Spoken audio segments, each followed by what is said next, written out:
datang dari negara lain ke sini, setiap hari membanggakan leluhurnya, setiap hari bercerita keunggulan leluhurnya. Setiap hari kita harus mendengarkan riwayat-riwayat leluhurnya. Setelah itu kita bermahabbah kepada mereka, menghormati mereka, mendewa-dewakan mereka, dan kita menganggap diri kita lebih rendah dari mereka.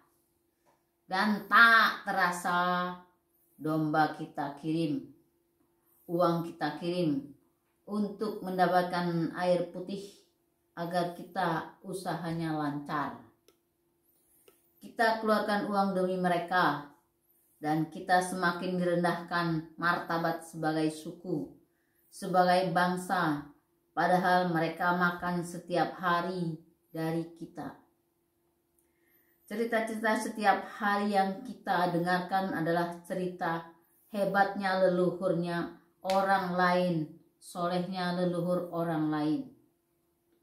Saya katakan leluhur kita lebih soleh dan lebih hebat.